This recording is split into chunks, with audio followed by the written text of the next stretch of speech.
नमस्कार दोस्तों, आपका स्वागत है अपने YouTube channel P for portfolio में। आज हम बात करने वाले हैं जीएमएम फॉडलर के बारे में। 7% की भयानक गिरावट हमें यहाँ पर देखने को मिल रही है। तो ये गिरावट के पीछे का रीजन क्या है उसको भी जानने की कोशिश करेंगे और साथ ही साथ यहाँ पर हमें बाइंग करनी चाहिए, सेल करना चाहिए या फिर होल्ड करना चाहिए, इसके बारे में बात करेंगे। लेकिन उससे पहले अगर आपने चैनल को सब्सक्राइब नहीं किया है तो प्लीज सब्सक्राइब कीजिए और रेगुलर अपडेट्स पाने के लिए नोटिफिकेशन बेल को प्रेस कीजिए। साथ ही साथ टेलीग्राम चैनल को भी ज्वाइन कीजिए जिसकी लिंक डिस्क्रिप्शन बॉक्स में दी गई है। तो आप देख सकते हैं जीएमएम फॉडलर एक स्मॉल कैप कंपनी है जिसका मार्केट कैप 8,000 करोड़ के आसपास का है। लास्ट ट्रेडेड प्राइस है 6,023 रुपीज, जो कि 7% हमें ऊपर दिखाई दिया है। अगर आज के हाई को कंसिडर करें जो कि 6,900, तो वो हिसाब से हमें यहाँ पर कम से कम 13% की गिरावट देखने को मिल रही है। तो इस गिरावट के पीछे का रीजन क्या है उसको समझने की पूरी कोशिश करेंगे।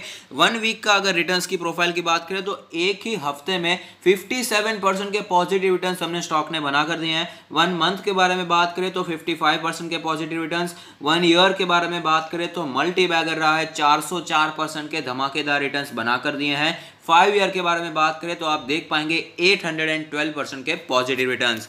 अब बात कर लेते हैं की मैट्रिक्स के बारे में। तो पी रेशियो 133.25 हो चुका है। सेक्टर का पी है 26.23, प्राइस टू बुक रेशियो है 27.64, जबकि प्राइस सेक्टर का प्राइस टू बुक है 2.63। और डिविडेंड यील्ड की बात करें तो 0.07% का डिविडेंड यील्ड दिखाई दे रहा है, जबकि सेक्टर का डिविडेंड है 1.5% के आसपास।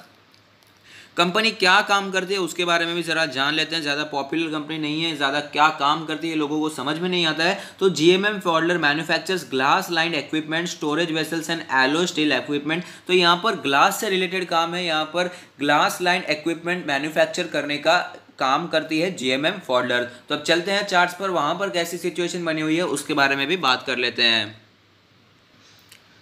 तो आप देख सकते हैं जब मार्च में हमें गिरावट देखने को मिल रही थी तब 2000 के आसपास स्टॉक ने सपोर्ट लिया था और उसके बाद तो भाई साहब पहले के लेवल तो तोड़ ही दिए और आप देख पाएंगे 2000 से ये स्टॉक हो चुका है 6,000 रुपए का। यहाँ पर अगर बात करें करंट सिचुएशन के बारे में तो आप देख पाएंगे यहाँ पर 50 डेज के ईएमए के जो कि ग्रीन लाइन उसी के आसपास सपोर्ट लेने के बाद स्टॉक में भयंकर तेजी हमें दिखाई दी थी। 3 दिन तक भयंकर तेजी दिखाई दी, लेकिन आज हमें यहाँ पर गिरावट दिखाई दे रही है। इंडिकेटर्स के बारे में बात करें तो मनी फ्लो इंडेक्स का नंबर कैलकुलेट होकर आता है 93.71, यानी कि हाईली ओवरबॉट जोन में ये फिलहाल ट्रेड कर रहा है।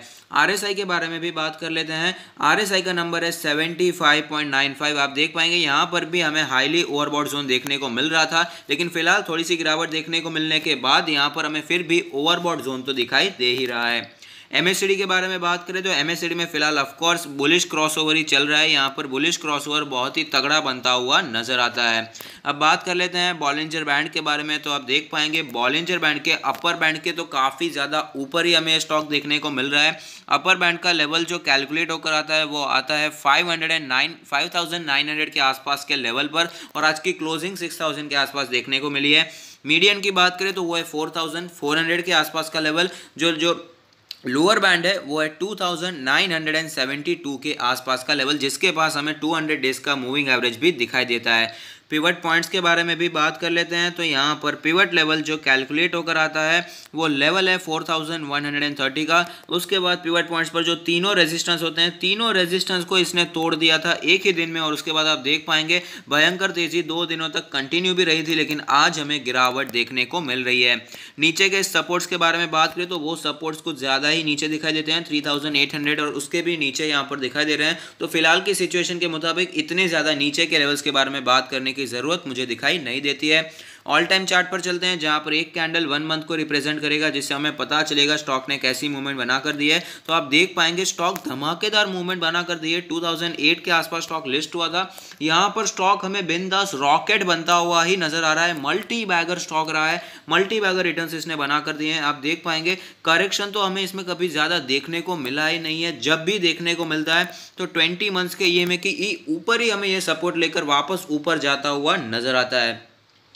तो अब सबसे पहले जान लेते हैं क्यों हमें ये एक तो तेज़ी देखने को मिली थी। मैंने उसके बारे में भी एक स्पेशलाइज्ड वीडियो बनाया था। तो यहाँ पर कोई भी न्यूज़ नहीं आई थी। जो एक अकेली जो हमें रीज़न हमें देखने को मिला था वो ये था, एक तो फंडामेंटली स्ट्रॉन्ग कंपनी तो है ही जीएमएम फॉडलर, ये बताने की ज़रूरत नहीं है, लेकिन हमें यहाँ पर हैवी बाइंग देखने को मिली थी। 3 दिनों तक हैवी बाइंग देखने को मिली थी और इसी के कारण हमें यहाँ पर हैवी तेज़ी भी देखने को मिली थी। यही रीज़न मैंने पहले भी आपको बताया था। और आज की गिरावट का जो रीज़न है वहाँ पर भी कोई न्यूज़ बेस्ड यहाँ पर गिरावट नहीं है, हैवी सेलिंग देखने को मिल रही है। आप देख पाएंगे वॉल्यूम कितना ज़्यादा बढ़ चुका है, सेलिंग प्रेशर यहाँ पर काफ़ी ज़्यादा बढ़ता हुआ नजर आया है और इसी के कारण शेयर में गिरावट आई है। और साथ ही साथ हमने ये भी देखा पीबी वैल्यूएशन काफ़ी ज़्यादा ऊपर निकल चुका था। तो यहाँ पर थोड़ी सी प्रॉफिट बुकिंग हमें यहाँ पर देखने को मिली है। तो ऐसे में क्या करना चाहिए, अगर आपने बहुत ही ज़्यादा ऊपर पोजीशन बना कर रखी है, 6900 के आसपास इसने हाई बना था, अगर आपने फोमो में आकर वहाँ पर बाइंग किए तो मेरा मानना है कि एक तो वो गलत बाइंग है, अभी ले ही लिया है तो आप होल्ड कर सकते हैं। कंपनी में कोई भी प्रॉब्लम नहीं है, फंडामेंटली स्ट्रांग है। लेकिन हम कह सकते हैं कि यहाँ पर एक इंस्टीट्यूशनल बाइंग देखने को मिली, यहाँ पर हमें इंस्टीट्यूशनल ऑपरेटर मूव हमें यहाँ पर देखने को मिला है।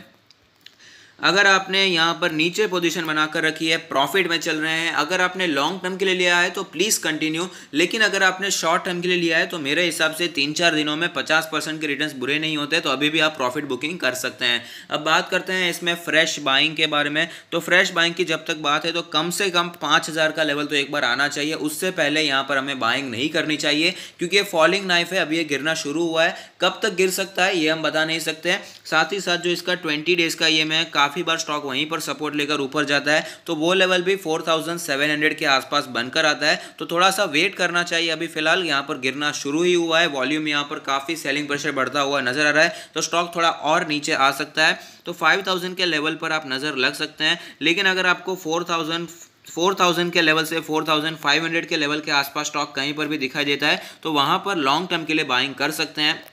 ये लेवल काफ़ी अच्छा है लॉन्ग टर्म के लिए जीएमएम फॉडलर में बाइंग करने के लिए। तो अगर आपको ये वीडियो पसंद आता है तो लाइक कीजिए, शेयर कीजिए, कमेंट कीजिए, सब्सक्राइब कीजिए और मुझे मोटिवेट कीजिए। Thank you, stay happy, happy investing.